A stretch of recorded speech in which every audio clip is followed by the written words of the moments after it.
Merci Seigneur. Merci le roi des gloires.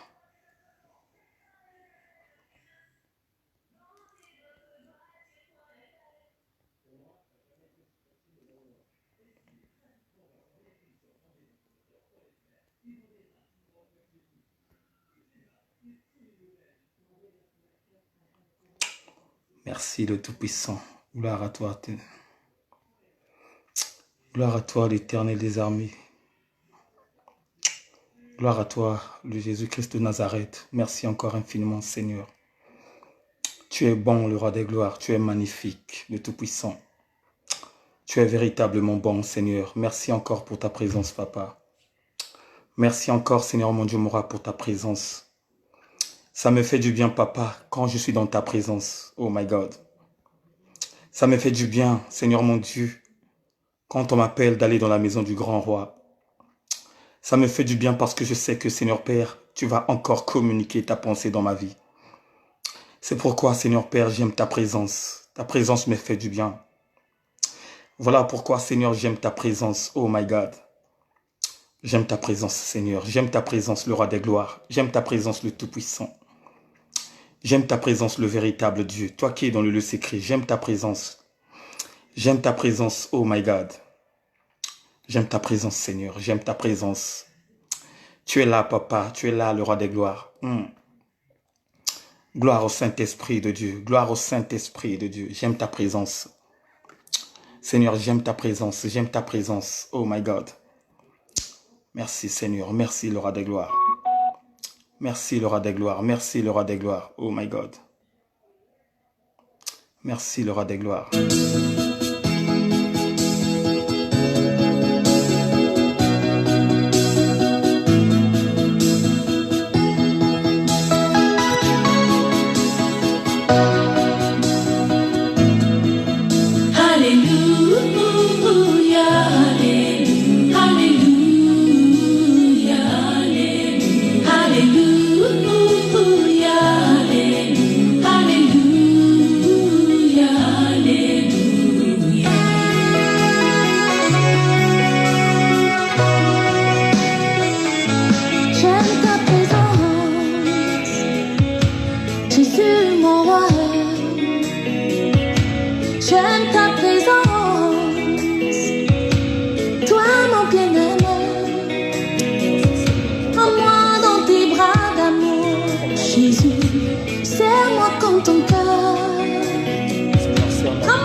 je suis angoissée, oh, papa, ta présence me rassure.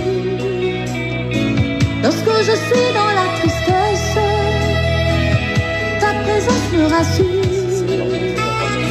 Même lorsque je marche dans la vallée de l'ombre de la mort, ta présence me rassure. J'aime ta présence. J'aime ta présence, elle me fait du bien.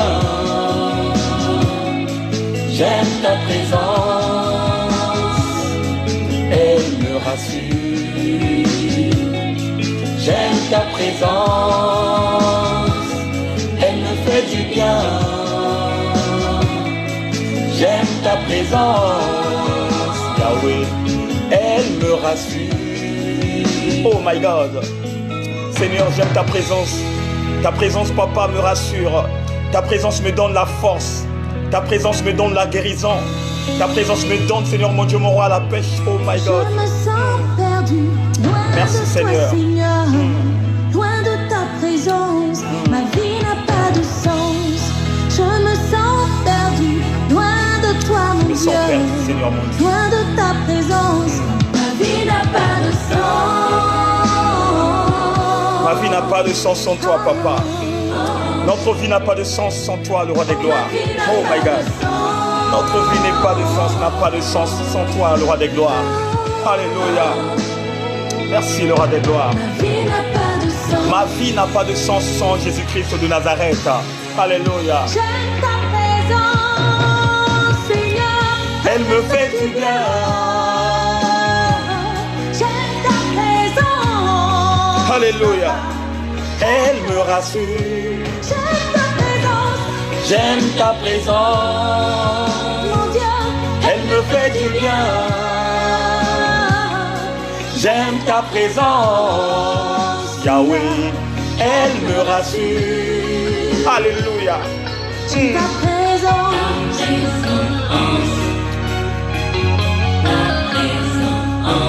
Ta présence me libère, ta présence me bénit, ta présence me guérit, ta présence me rassure, ta présence me bénit, ta présence me libère, ta présence me guérit, ta présence me libère. Alléluia.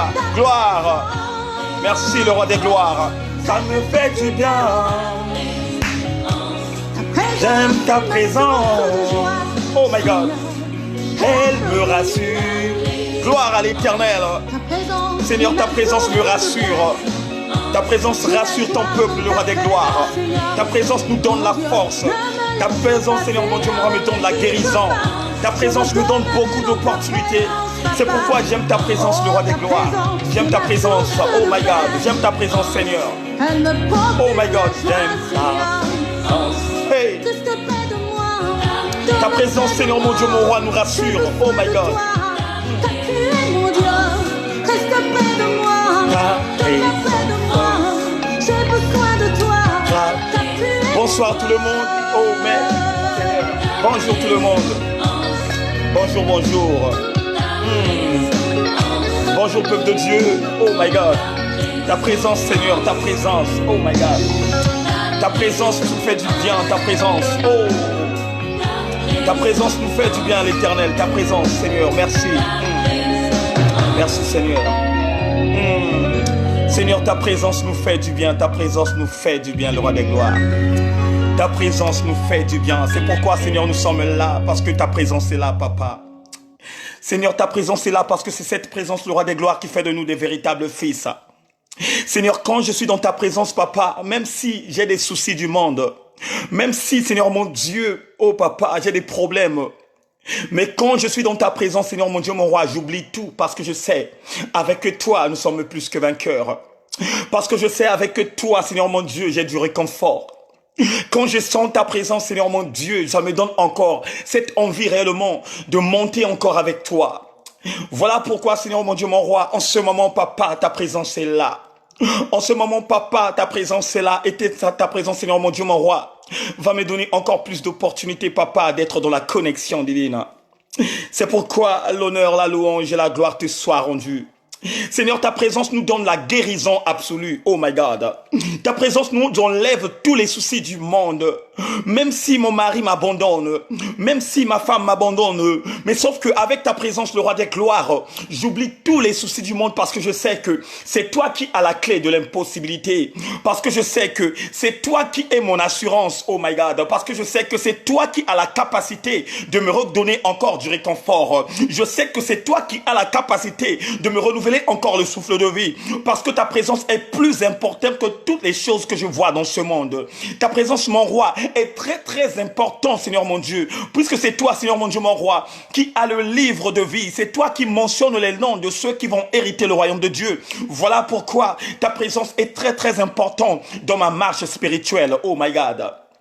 L'honneur, la louange et la gloire te soient rendus. Dans le nom puissant du Seigneur, nous avons ainsi prié. Alléluia. Oh, merci Seigneur. Bonjour à tous, bonjour le peuple de Dieu, bonjour mes frères et sœurs. Je vous salue dans le nom puissant de notre Seigneur et Sauveur, le Sauveur de l'humanité, celui qui nous a renouvelé le souffle de vie de ce matin. Puisque, bien-aimé dans le Seigneur, ce matin, toi qui es en direct, toi qui vas aussi regarder ce direct, la seule chose, bien-aimé dans le Seigneur, que tu dois mettre dans ton esprit, que si tu vis en ce moment, c'est Dieu qui a voulu. La Bible dit, c'est lui qui est le maître des temps et de toutes circonstances.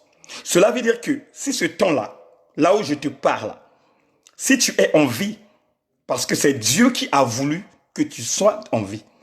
Sinon, peut-être que ta famille, en ce moment, devrait pleurer, devrait rentrer dans la dimension de deuil. Mais Dieu a encore renouvelé ton souffle. Dieu t'a encore donné du réconfort. Dieu t'a encore donné de l'assurance. C'est là où tu dois profiter de cette assurance. C'est là où tu dois profiter. Parce que, bien aimé, imagine, la personne qui est partie ce matin avait des projets. Je dis avait véritablement des projets. Et sauf que les projets qu'il avait dans son cœur ne s'est pas réalisé. Parce que le moment était venu où Dieu devrait récupérer le prêt du souffle, ce qui était en lui. Puisque la Bible dit, c'est Dieu qui nous a prêté. C'est Dieu qui a soufflé dans nos narines. C'est Dieu par son amour, par sa fidélité. Celui qui a cherché que l'homme puisse en avoir une forme, une véritable forme. Alléluia. Et par sa bonté, il t'a prêté. Mais sache que il y aura un certain moment où Dieu va récupérer. Même toi qui es en direct, il y aura un certain moment où Dieu va récupérer. Et comme Dieu n'a pas encore récupéré ce qui est en toi, cela veut dire tout simplement, dès maintenant, là où nous sommes vivants, il faut que chacun d'entre nous puisse chercher la présence de Dieu. Parce que la présence de Dieu nous fait du bien. La présence de Dieu te rassure quelque chose. Comme cette bonne mélodie que chacun de nous a entendue.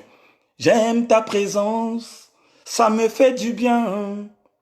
J'aime ta présence, Seigneur, ça me rassure. Oui, la présence de Dieu nous rassure. Il y a quelque part, bien-aimés dans le Seigneur, des gens, des mauvais cœurs, des mauvais foi, qui est en train de préparer un coup pour te faire tomber. Mais quand tu es dans la présence de Dieu, la Bible dit, toute attaque forgée contre nous sera nulle et sans effet. Ils vont tirer les flèches, mais les flèches vont retourner dans leur vie. Cette même Bible nous dit, ils te feront la guerre, mais ils ne te vaincront pas. Parce que toi, tu as Dieu avec toi. Tu aimes la présence de Dieu. À chaque instant, quand on te dit que l'Éternel est là, il veut écouter ta voix, tu es là, et que ta présence est là aussi. Frère, tu es dans la sécurité absolue. Voilà pourquoi la première séance de prière, on va parler d'une personne puissante. La Bible dit, depuis qu'il était retourné dans la vraie dimension, jusqu'à présent, il n'y a personne sur la terre. Je dis bien, il n'y a personne sur la terre que Dieu avait donné cette sagesse et le discernement. Jusqu'à nos jours, il n'y a personne, que ça soit tous les hommes de Dieu, que les gens disent que non, c'est les grands, non. Cette personne-là, non, super. C'est pourquoi, bien-aimés dans le Seigneur, notre thème est intitulé « La demande favorable ». Frère, il y a des demandes qui sont favorables auprès de Dieu. Il y a des demandes, bien-aimées dans le Seigneur, que Dieu ordonne lui-même, que tu sois le favori de la course. C'est quand, en ce moment parlant, il y a beaucoup de gens qui sont dans les hippodromes, là où on fait courir les chevaux. Chacun d'eux a emmené son cheval. L'autre, il peut en avoir le nom de Eric. L'autre, il peut en avoir le nom de Fanny. L'autre peut en avoir le nom de Célia. L'autre, André Mapieta. Donc, chacun d'eux a son cheval et a distribué un nom. Mais, sauf que tous les chevaux qui sont dans chacun des hippodromes a des courses appropriées. Alléluia. A des courses appropriées. Donc, chaque course, on peut mentionner 10 partants, 15 partants, 20 partants, 30 partants. Et dans 30 partants là, il y a toujours des 3 premiers qui seront couronnés. Alléluia. Et les 3 premiers qui seront couronnés, merci Seigneur, les 3 premiers qui seront couronnés, c'est eux qu'on doit donner un chèque. Parce que quoi? C'était des favoris de la course. Merci Seigneur. Oh my God. Merci le roi de gloire. Merci le Tout-Puissant. Et c'est ça aussi qui se passe dans cette vie que nous menons en ce moment. On est à beaucoup. Il y a beaucoup du monde. Il y a beaucoup qui font des demandes en ce moment auprès de notre Père Créateur. Il y a beaucoup qui font les demandes. Les autres demandent qu'on puisse périr à ses ennemis. Les autres demandent la gloire de la terre. Les autres demandent la sagesse et l'intelligence. Les autres demandent le mariage. Les autres demandent les maisons. Les autres demandent les voitures. Beaucoup de demandes en ce moment. Nous tous, bien-aimés dans le Seigneur, qui sont connectés dans la connexion divine, nous n'avons pas les mêmes demandes. Peut-être toi de ton côté, la demande que tu as faite, que Dieu puisse préserver ton travail, là où tu as signé un CDI. Et de l'autre côté, il fait sa demande que Dieu préserve son mariage, que sa femme soit soumise à tout ce qui sortirait dans sa bouche. Et de mon côté, je veux tout simplement que Dieu me donne encore plus de maturité, plus de sagesse et plus de discernement. Et tu comprends que toutes les demandes ne sont pas les mêmes. Mais sauf que la Bible nous dit, il y a des demandes qui sont favorables auprès de Dieu. Et on va lire ça, on va approfondir et vous allez comprendre quel genre de demande qui est favorable auprès de Dieu et quelle demande qui n'est pas favorable auprès de Dieu. Alléluia. Prenons dans le livre de... Si quelqu'un peut écrire, s'il vous plaît, dans le livre de Chroniques, 2 Chroniques, chapitre 1, en commençant par le verset 6 jusqu'au 12. Donc, 2 Chroniques 1, commençons par le verset 6 jusqu'au 12. Qu'est-ce que la Bible nous dit? La Bible nous dit, Salomon s'avança devant le Seigneur et offrit 1000 sacrifices complets sur l'autel de bronze proche de la tente de la rencontre. Durant la nuit suivante, Dieu lui apparut et lui dit, « Que pourrais-je te donner? Demande-le. » Salomon lui répondit, « Seigneur, tu as manifesté une grande bonté envers mon père David, et maintenant tu m'as désigné comme roi pour lui succéder. » Alors Seigneur dit, « Réalise la promesse que tu as faite à mon père, tu m'as établi roi d'un peuple aussi nombreux que les grains de poussière de la terre. Veuillez donc me donner sagesse et discernement pour que je sache remplir cette tâche à la tête de ce peuple.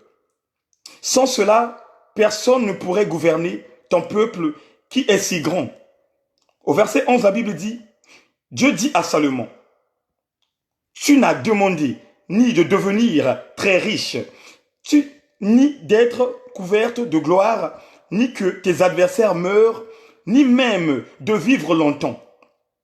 Selon ton désir profond, tu as demandé sagesse et discernement, afin de pouvoir gouverner mon peuple, donc je t'ai fait roi. C'est pourquoi recevras la sagesse le discernement, et en plus, je te donnerai la grande richesse de la gloire.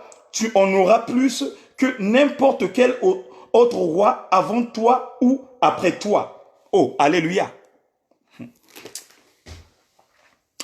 Là, nous parlons de l'histoire de Salomon. Un jour, Dieu a appelé David à être dans son service. Et quand Dieu a appelé David à être dans son service, Dieu avait promis au roi David que ta descendance serait protégée par ma puissance. Je ferai de ta descendance une descendance puissante et qui va marcher avec moi. Et à un certain moment, David avait pris de l'âge. La Bible dit son âge était avancé. Donc, il fallait chercher un successeur qui était dans sa maison. Mais le roi David a trouvé favorable à un enfant qui était obéissant, un enfant qui était à chaque fois à ses côtés, un enfant qui écoutait les paroles de son père, un enfant qui était à la soumission de la parole divine. David avait beaucoup d'enfants. Il avait beaucoup d'enfants parce qu'il avait aussi beaucoup de femmes. Mais sauf que les enfants que David avait, il y avait un certain Salomon. À chaque fois qu'il était à côté de son père, écoutait la réaction, la façon de vivre, la façon de décortiquer la parole, la façon de parler au peuple, la façon de communiquer quelque chose à un certain membre. Il était là et il observait. Il était là, il observait. Il incarnait, mais il était tellement jeune. Mais un jour, il ne devait pas rester, bien-aimé dans le Seigneur, dans cette dimension d'être toujours bébé. Non, il fallait grandir. Et Dieu l'a permis de grandir. Et quand il a grandi, la Bible dit, David était fatigué. Fallait que Dieu trouve le successeur de David. Et le successeur de David, c'était qui? C'était Salomon. Oh, alléluia. Salomon monte au trône de son père David. Il regarde en face de lui un peuple plus nombreux que les grains de la terre. Oh, alléluia. Salomon s'est posé des questions. Il s'est dit, mais comment mon père a fait pour gérer ce peuple? Comment mon père a fait pour gérer et pour voir qui est dans le bon et qui est dans le mauvais? Il a dit non.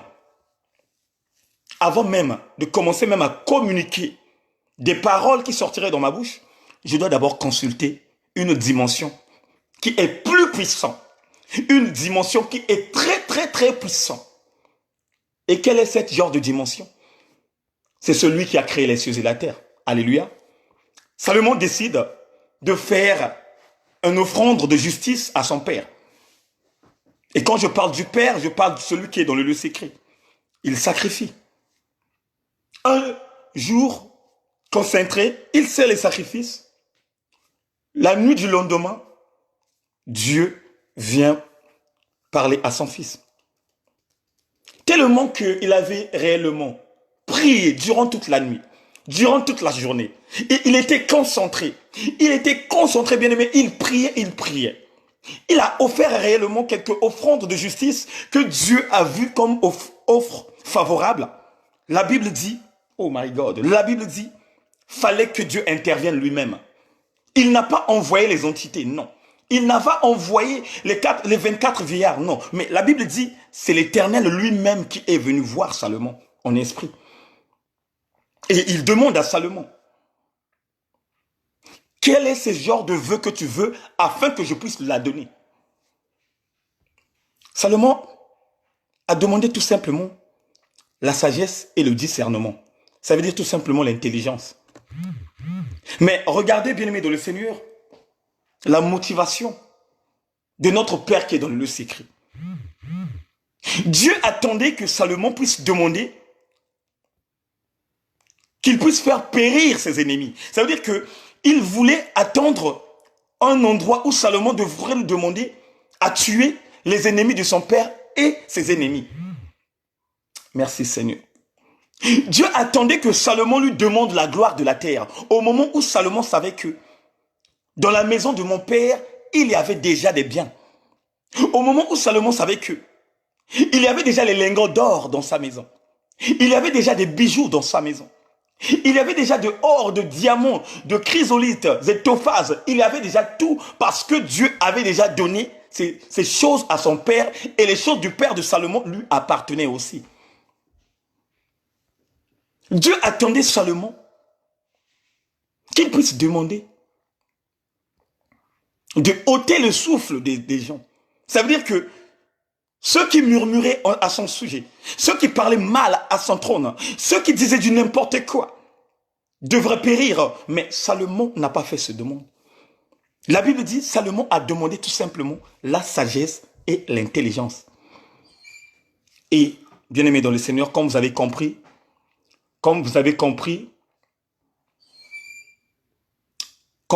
bien aimé dans le Seigneur, que la demande que Salomon avait faite était une demande favorable auprès de Dieu. Et regardez la récompense que Dieu donne à Salomon. Il dit à Salomon, comme tu m'as demandé, la sagesse et l'intelligence, je te les donne. Mais sauf que, derrière toutes ces deux dimensions que tu as demandées, je veux te rajouter la gloire de la terre. Donc ça veut dire que les richesses de ce monde, tout ce que tu ne m'as pas demandé, je te les offre, que tu puisses en avoir dans ta maison. Bien-aimés dans le Seigneur, il y a quelque chose que nous, les enfants de Dieu, que nous ne comprenons pas jusqu'à présent. Vous savez, tu peux demander quelque chose que tu veux dans ta vie. Que ça soit la gloire de la terre, Dieu a la capacité de t'a donner. Que ça soit que Dieu puisse périr, puisse tuer ceux qui cherchent ta mort. Dieu peut le faire. C'est pourquoi la Bible nous dit, c'est cette bouche qui maudit et c'est cette bouche qui guérit. Mais sauf que Dieu nous attend seulement à voir une bonté dans nos vies. Dieu ne nous attend pas, bien-aimés dans le Seigneur, que nous puissions faire les demandes, que nos ennemis puissent périr. Dieu ne t'attend pas que tu pries, que tu demandes que le sorcier de ta maison, le sorcier de ta famille puisse perdre la vie afin que toi tu restes en paix. Non. Merci Seigneur. Mais Dieu t'attend tout simplement de demander quelque chose qui te ferait grandir spirituellement. Puisque c'est Dieu qui est au contrôle de ta vie, c'est Dieu qui contrôle de tous ceux qui viennent t'attaquer chaque nuit, ça veut dire que tu es déjà protégé. Écoutez même ce que la parole nous dit. La Bible nous dit, Dieu nous a bien dit que prions pour nos ennemis. Prions pour nos ennemis. Mais pourquoi tu as l'audace, à chaque fois quand tu pries, tu demandes à l'Éternel de périr ceux qui sont tes ennemis? Or, Dieu lui-même nous a dit, il faut que chacun de nous puisse prier pour les ennemis. Ça veut dire que ceux qui ne sont pas avec toi, ceux qui sont contre ton succès, ceux qui sont contre ta marche spirituelle, ceux qui sont contre, oh my God, de ton mariage, ceux qui sont contre de ta, oh my God, ceux qui s'opposent de ta vie. Mais Dieu nous a dit de prier. Mais de nos jours, c'est l'inverse. C'est l'inverse. Tu es là, tu médites, tu es là, tu jeûnes et tu pries parce que quoi? Tu veux faire périr une personne qui cherche ta mort. Tu es là, tu pries, tu jeûnes, tu pries parce que quoi? Tu veux périr la personne, le démon de la famille qui puisse mourir.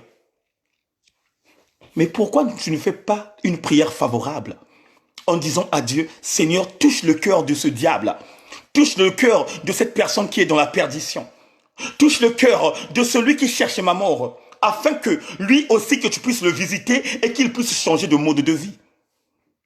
Merci Seigneur.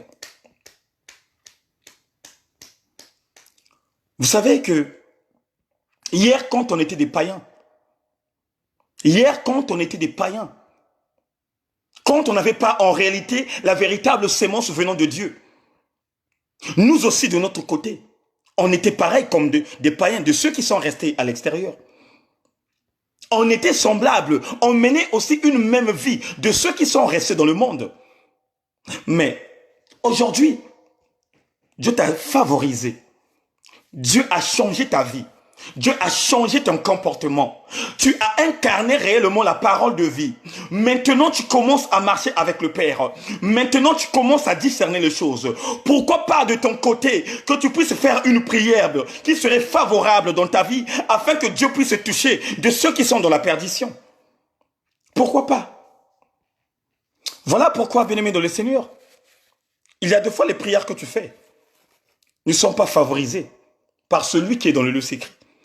Et c'est là où Jacques, disciple du Christ, dit, vous faites vos prières, vous faites vos demandes parce que vous avez tout simplement les besoins de vos vies. Ce que tu as besoin en toi, ce que tu as besoin en toi, c'est ça qui doit être favorable auprès de Dieu. Or, la Bible nous dit, les pensées de l'homme ne sont pas les pensées de Dieu. Tes pensées, frère, ma soeur, ne sont pas les pensées de Dieu. Ce que tu prétends dire à Dieu, ça veut dire tout simplement que Dieu fasse réellement du mal à celui qui pense mal à toi. Ce n'est pas, bien-aimé dans les Seigneurs, la chose que Dieu attend dans ta bouche.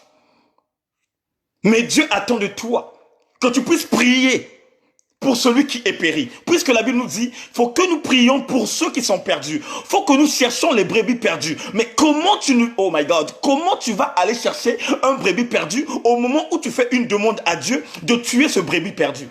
Comment? Voilà pourquoi ta vie n'est pas stabilité. Voilà, à chaque fois tu te demandes, est-ce que tout ce que je dis à mon père, tout ce que je demande, est-ce que Dieu écoute ma voix? Non. Regardez Salomon, la demande qu'il a faite.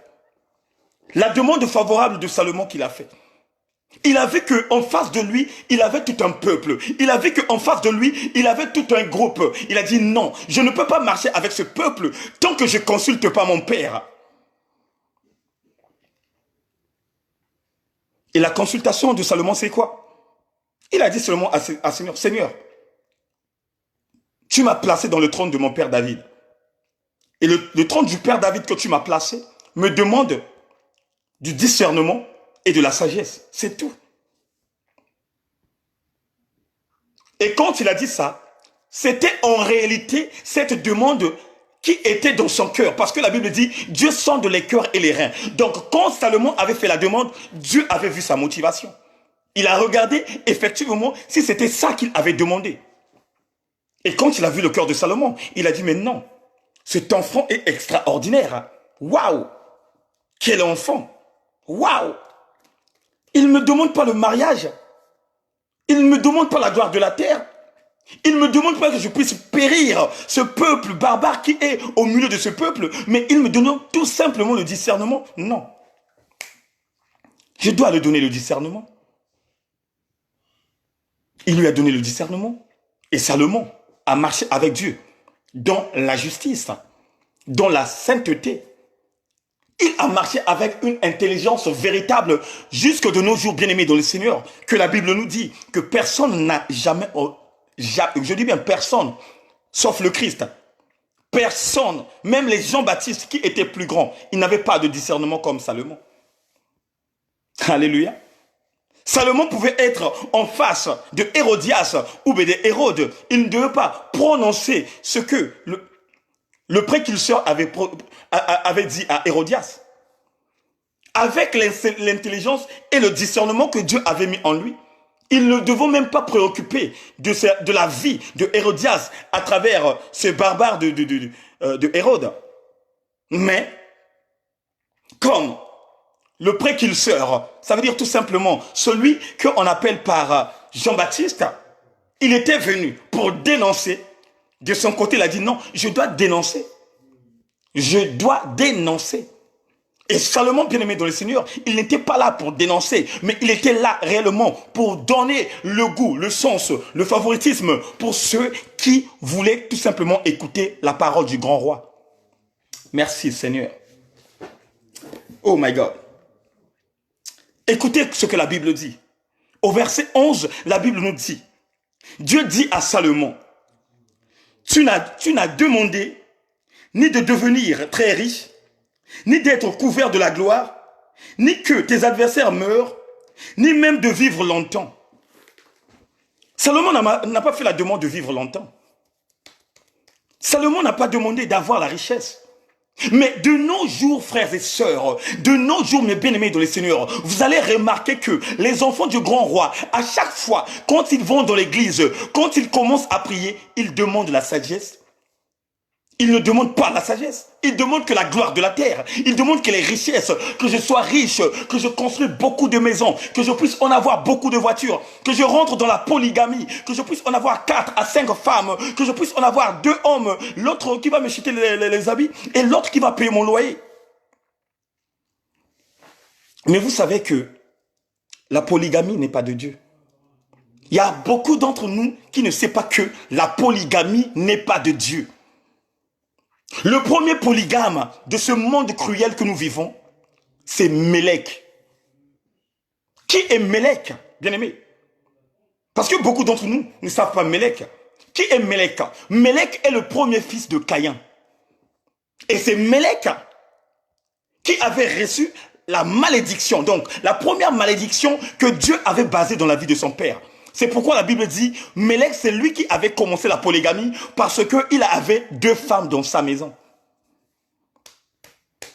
Donc là, tu comprends que la polygamie ne vient pas de Dieu, mais ça vient du diable. Parce que Dieu, bien-aimé dans le Seigneur, il n'a pas créé 2 femmes. Dieu n'a pas créé 2 hommes. Dieu a créé Adam, Ève, et il a dit aux 2 personnes, multipliez-vous. Oh, alléluia. Frères et sœurs, mes bien-aimés dans le Seigneur, toi qui es dans la polygamie, écoute ce que Dieu te dit. Oh my God. Il y aura beaucoup de gens qui seront confondus. Il y aura beaucoup de gens qui sont confondus.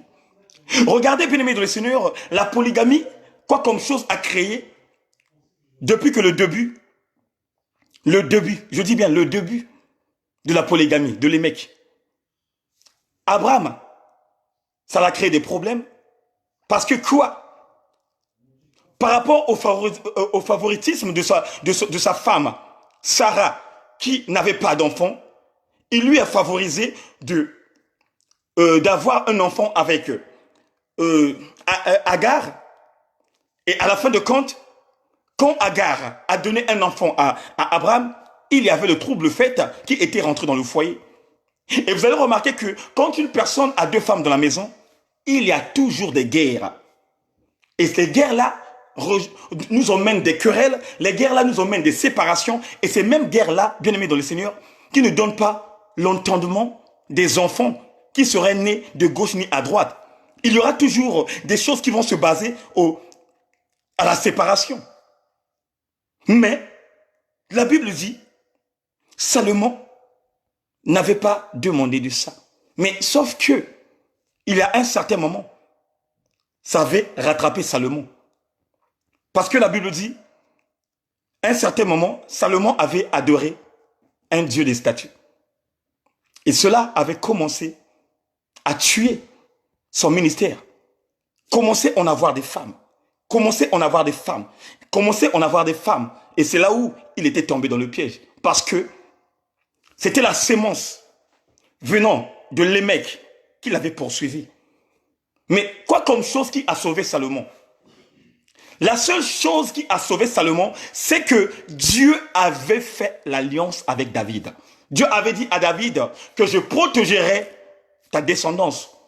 Et quand Dieu dit à un père qui marche dans la sainteté, qui marche dans la détermination, qui marche dans la pureté, que si tu marches réellement dans cette dimension, tous les enfants qui seront nés de ta maison, je les protégerai, même si cette personne-là a commis des bêtises. Tôt ou tard, Dieu va lui rattraper, de lui favoriser, de revenir encore à la raison et de marcher dans la sainteté.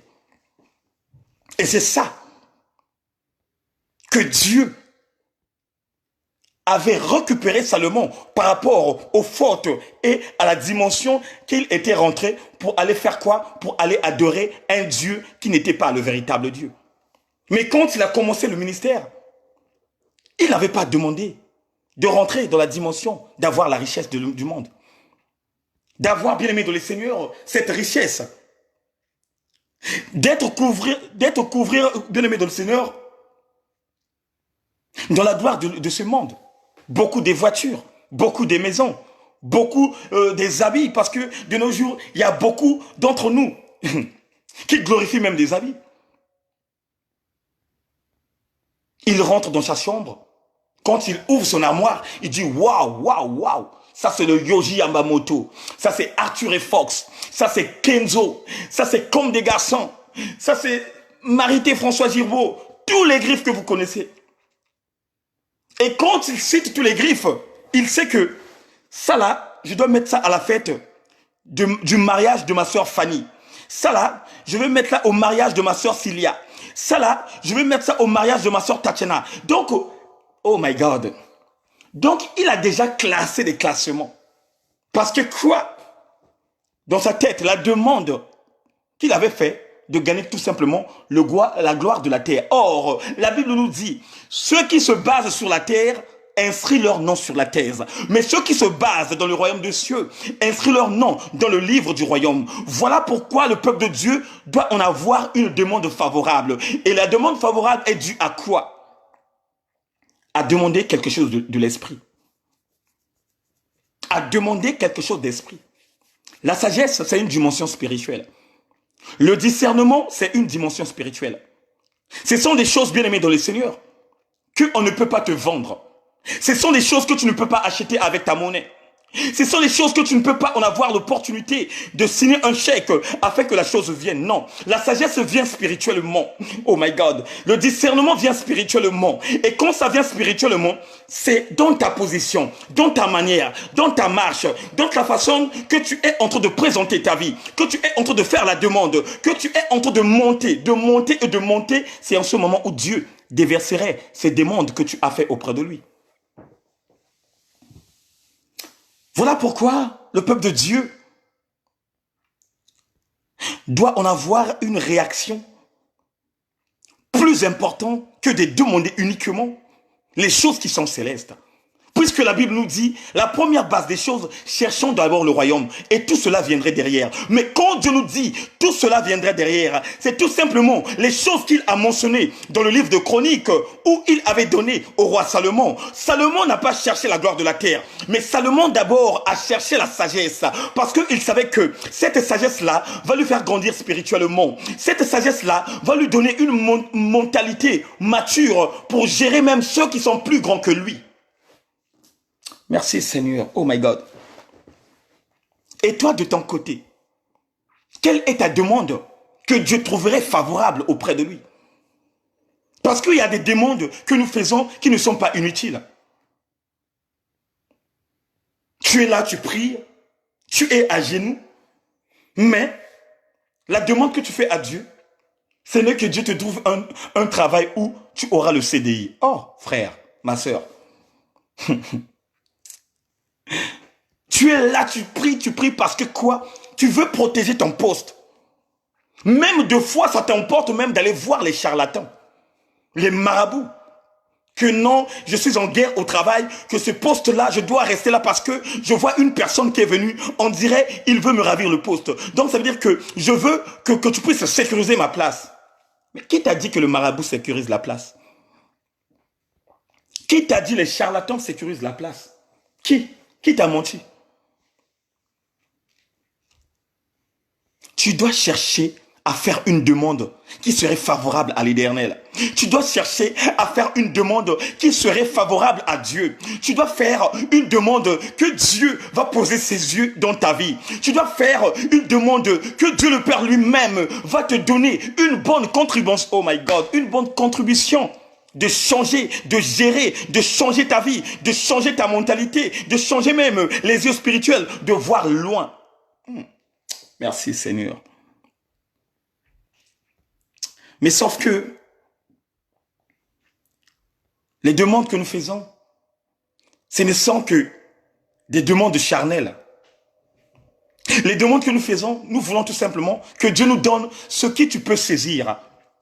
Voilà pourquoi dans ta spiritualité, tu n'arrives même pas à en avoir le discernement. Ce qui est bien, agréable et parfait.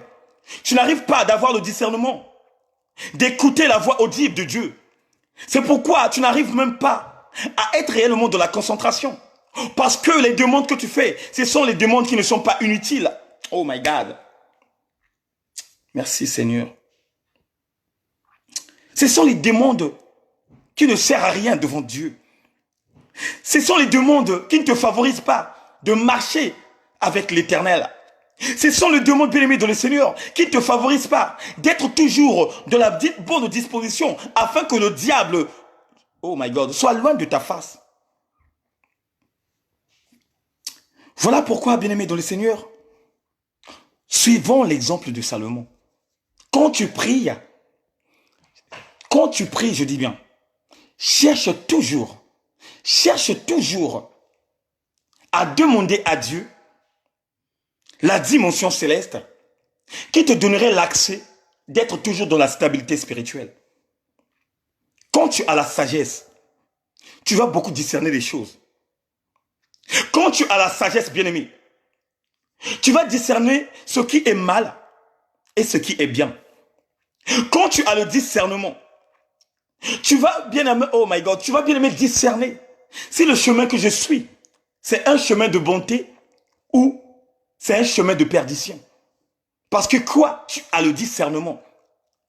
Tu vas discerner que ceux qui campent autour de ta vie, les amis qui marchent avec toi, tu vas discerner de ceux qui sont dans la bonté et de ceux qui ne sont pas dans la bonté.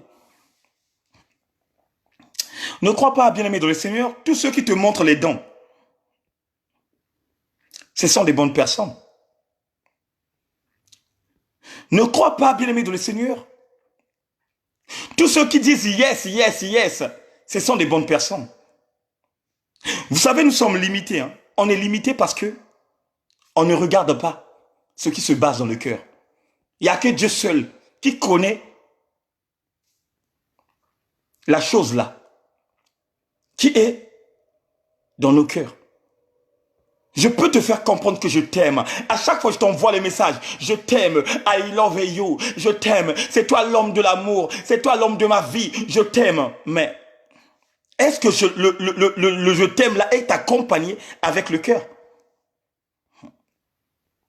Merci Seigneur.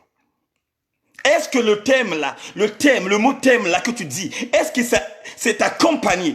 Oh my God. Est-ce que le thème là, c'est accompagné avec le cœur? Parce que la Bible dit, Dieu sonde les cœurs. Tu peux sortir ça dans ta bouche, mais Dieu va seulement tout simplement regarder dans son cœur. Et c'est ça qu'il a remarqué à Salomon. Il a regardé dans le cœur de Salomon. Il n'a vu que de la bonté de la vie. Il a regardé dans la vie de Salomon. Il a vu que ce Salomon-là, c'est une personne de feu. Ce Salomon-là, c'est une personne qui est sérieux. Ce Salomon-là, il veut réellement régner au trône que j'avais donné à son père. Et c'est ça qui a fait de Salomon une personne très importante. Parce que si tu lis tous les livres de Salomon qu'il a écrits, tu vas comprendre que il avait réellement une sagesse, mais pas possible. Voilà, cet après-midi, que chacun de nous comprenne maintenant les principes de Dieu. Que chacun de nous comprenne maintenant que nous ne pouvons pas faire des demandes inutiles. Que chacun de nous prend sa vie au sérieux dans la spiritualité. Que chacun de nous puisse en avoir un regard favorable. Parce que quoi? Il demande quelque chose que Dieu peut lui redonner. Oh my God. Afin qu'il puisse marcher honnêtement avec l'Éternel. Que chacun de nous puisse en avoir l'opportunité de faire une demande que Dieu va trouver favorable. Parce que la Bible dit, Dieu a trouvé favorablement la demande que Salomon avait faite, qui était dans la justice. Merci Seigneur. Mon souhait, c'est que tous ceux qui sont en direct en ce moment rentrent dans cette dimension que Salomon avait touchée. Mon souhait, c'est que celui qui est en train d'écouter cette parole de vie puisse commencer maintenant à changer de mode de vie. Puisse commencer maintenant à changer le mode de prière. Parce que à chaque fois quand il prie tout simplement afin que Dieu puisse anéantir ceux qui parlent mal de son nom. Afin que Dieu puisse anéantir de ceux qui n'ont pas, oh my God, de ceux qui n'ont pas l'opportunité de voir dans la manière et la façon que tu fonctionnes. Merci, le roi des gloires. Commençons maintenant à changer la mentalité. Commençons maintenant à changer la manière et la façon de vivre. Tu as accepté Christ comme Seigneur et Sauveur, mais depuis que tu as accepté, ta vie ne change pas. Les mêmes personnes de ton quartier qui t'ont vu grandir, qui te voient grandir, c'est les mêmes personnes qui témoignent de cette sale vie que tu as toujours en ce moment. Mais sauf que tu as été baptisé. Tu t'es passé dans les eaux de baptême. Tu as toujours ce cœur qui est endurci. Parce que quoi? Tu ne parles plus à ta maman. Tu ne parles plus à ton frère. Tu ne parles plus, bien-aimé dans le Seigneur, à ceux qui te coûtent cher de ta vie.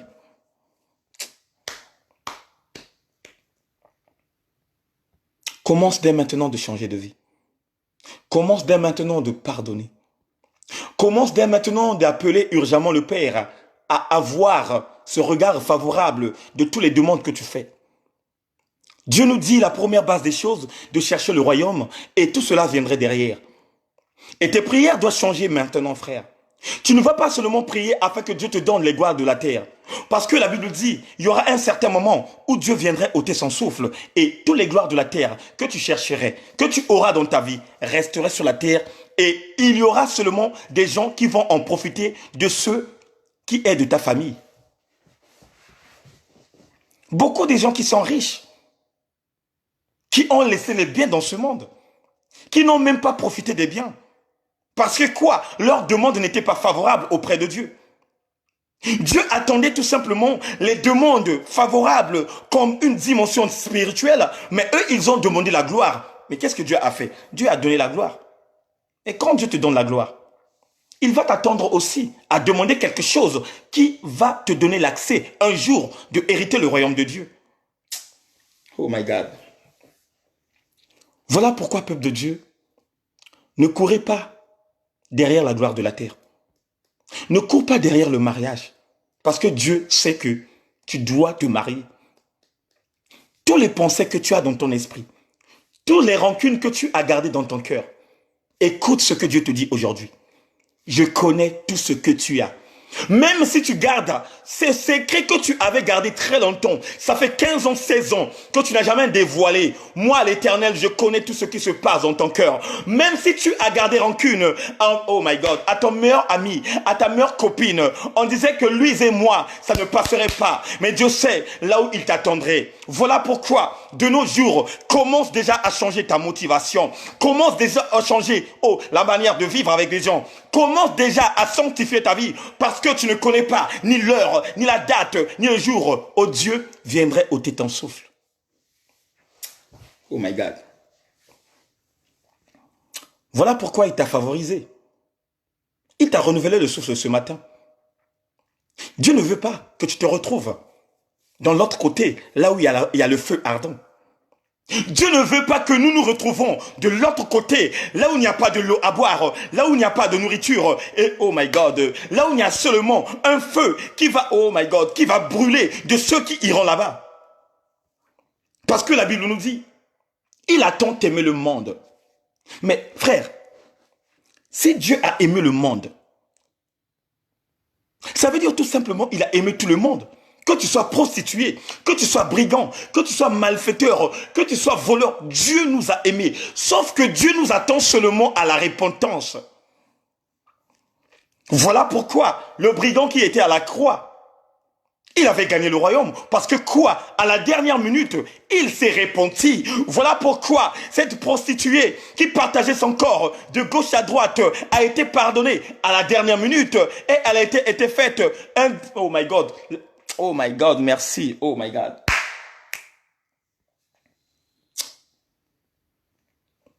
Dieu peut pardonner une personne à la dernière minute. Même celui qui n'a pas marché avec Dieu pendant des années et des années. La simple chose que tu dois mettre en toi, c'est de, oh my God, c'est de reconnaître tout le mal que tu as fait durant ton tracé. La seule chose que tu dois reconnaître, c'est tout ce qui dégageait en toi que tu avais caché.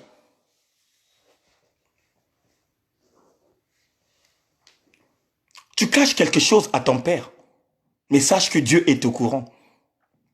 Tu caches quelque chose à ta famille, mets ça dans ta tête que Dieu est au courant.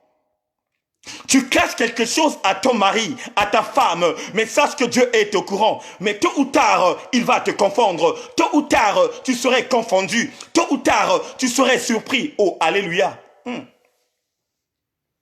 Merci, le roi des gloires.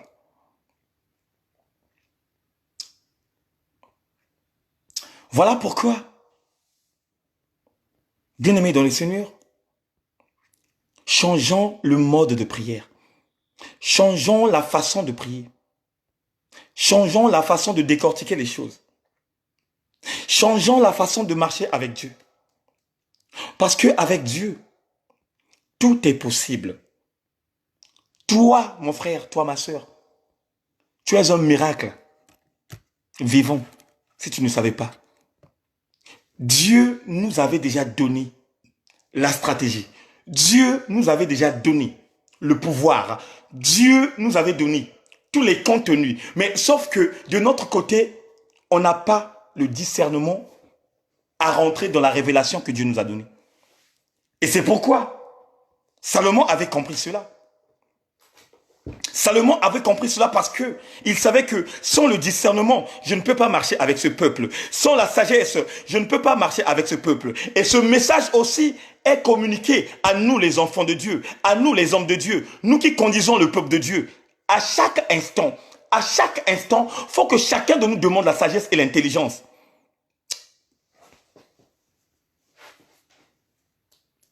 Parce que, bien-aimé, ce n'est pas dans tous les environnements spirituels, là où il y a l'apaisement du cœur, non. À chaque église, il y a toujours des gens qui sont dans la déviation. À chaque environnement, il y a toujours des gens qui s'imposent. À chaque environnement, il y a toujours un démon qui est là.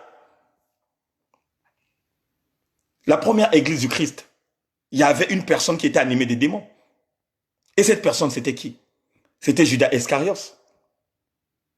Donc voilà pourquoi cherchons à faire des vraies demandes. Les véritables demandes, ce sont des choses qui sont spirituelles. Et quand tu fais cette demande, sache que Dieu te donnerait quelque chose que tu n'attendais pas. Dieu te donnerait une opportunité que tu ne t'attendais pas. Dieu te donnerait une opportunité que tu ne t'attendais pas. Voilà pourquoi, bien-aimé, cherche d'abord la sagesse et l'intelligence. Cherche d'abord le discernement de ta vie afin que Dieu puisse te faire une surprise qui te donnerait l'accès de bien vivre jusqu'au jour où Dieu déciderait de ôter le souffle qui est dans ta vie. Je m'arrête là pour la première séance de prière et que Dieu vous bénisse. Je sais que c'est un bon message qui va nous donner encore du réconfort. C'est un bon message qui va ouvrir l'esprit de tout un chacun pour bien comprendre que avec Dieu, tout va bien. Il y a des demandes inutiles que Dieu ne te favorise pas d'être dans sa bonté, mais il y a des demandes qui sont favorisées par l'Éternel parce que il voit ta vie, il voit ta réaction, il voit comment tu marches et il sent de ton cœur ce cœur qui a tout le temps le désir d'être dans sa présence.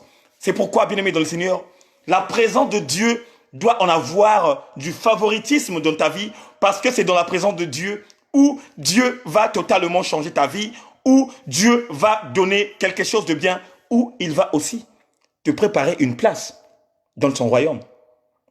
Soyez bénis, donc rendez-vous à 22 h et on va encore élever la voix pour que Dieu nous bénisse encore de plus en plus. Votre humble serviteur, l'homme de l'évangélisation, l'évangéliste Eric Nzongo. Soyez bénis à tous et bon fin d'après-midi. Ciao.